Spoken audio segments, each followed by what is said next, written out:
Hello, I'm Fatimatuz Zahroh. In this moment, I would like to read a story. A serious case. I have a friend who is afraid of spider. This isn't very unusual. A lot of people are afraid of spider. I don't really like spider much myself. I don't mind them if I see them outside in the garden, as long as they're not too big. But if one comes in the house, especially if it's one of those really big spider with furry legs and little red eyes, then I go, ew, and I try to get rid of it. Usually I'll use a brush to get rid of the spider. But if I feel brave, then I'll put a glass over the top of it, slide a piece of paper under the glass, and then take it outside. This is quite normal, I think, but my friend isn't afraid of spider in any normal way. She isn't just afraid of spider, she is totally, completely, and utterly terrified of them. When my friend sees a spider, she doesn't just go, "Ugh," or run away or ask someone else to get rid of the horrible, creepy crawly. No, she screams as loud as she possibly can. She screams so loud that her neighbors worry about her and think about calling the police. When she sees a spider, she shivers all over and sometimes she freezes completely. She can't move at all because she is terrified. Sometimes she even faints. But my friend had a surprise for me when we met for a coffee last week. "Guess what?" she asked me. "What?" I said. "I've got a new pet." "Great," I said. "What is it? A dog? A cat?" "No." "A budgie?" "No." "A rabbit?" "No." "What then?" "I've got a pet spider." "I don't believe you." "It's true. I decided it was time I did something about my phobia. So I went to visit a doctor, a special doctor, a psychiatrist. This psychiatrist specializes in phobia, helping people who have irrational fears to get better and live normally. He told me I suffer from arachnophobia. It's an irrational fear of spiders. He said about 1 in 50 people suffer from a severe form of arachnophobia. It's not very uncommon. "Thanks," said my friend, "but that does help me much. There are a lot of different ways we can try to cure your phobia," said the psychiatrist. "First, there is radiational analysis." "What does that mean?" asked my friend. "This means a lot of talking. We try to find out exactly why you have such a terrible fear of spider. Perhaps it's linked to something that happened to you when you were a child." "Oh dear," said my friend. "That sounds quite worrying." "It can take a long time," said the psychiatrist. "Years, sometimes, and you can never be certain that it will be successful." "Are there any other methods?" "Yes, some psychiatrists use hypnosis along with traditional analysis." My friend didn't like the idea of being hypnotized. "I worry about what thing will come out of my subconscious mind," she said. "Are there any other methods?" "Well," said the psychiatrist, "there is what we call the behavioral approach."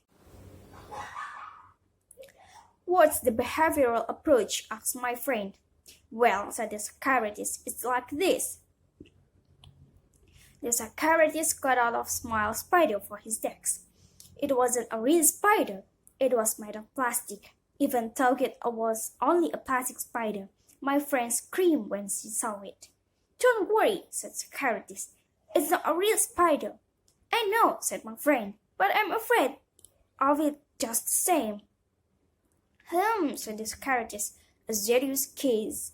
He put the plastic spider on the desk. When my friend stopped screaming, the psychiatrist told her to touch it. When she stopped screaming again, the idea of touching the plastic spider was enough to make her scream.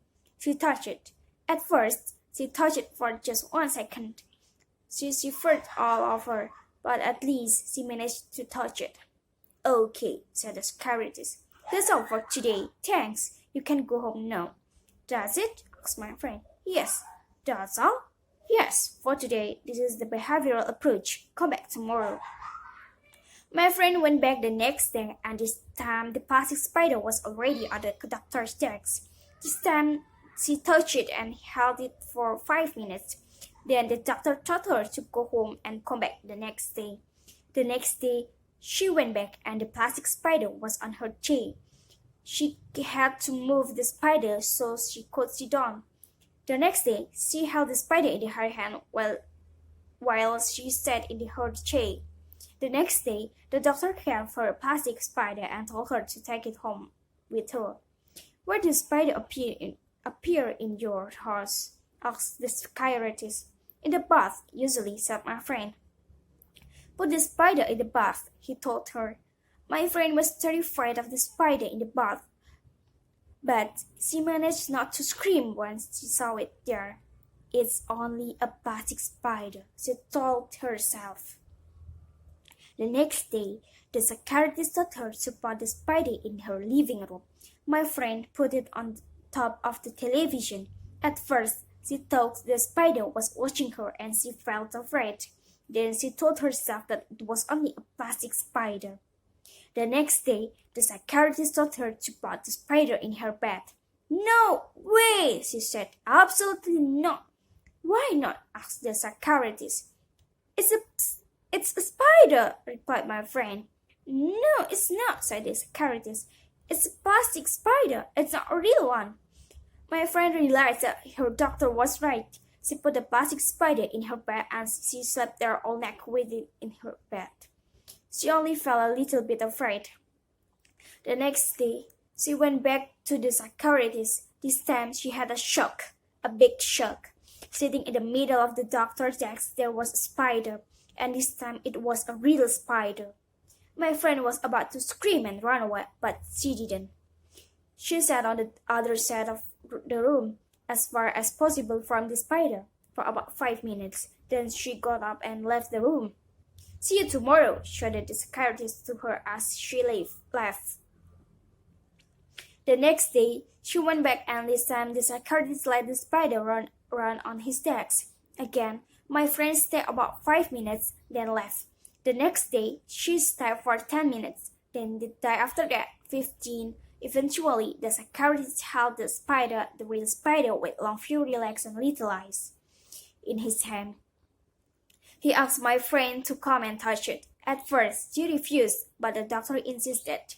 Eventually, she touched the spider, just for a second. The next day, she touched it for a few seconds, then for a few minutes, and after that she held the spider in her own hand. Then she took the spider home and let it run in her house. She didn't feel afraid. Well, okay, she did feel afraid, but only a tiny bit. "So now I've got a pet spider," she told me again. "Well done," I said. "There's only one problem," she said, and as she spoke I noticed that she was shivering all over. Then she screamed and climbed up on the chair. She was pointing to something on the floor. "Over there," she screamed. "Look, it's a beetle!"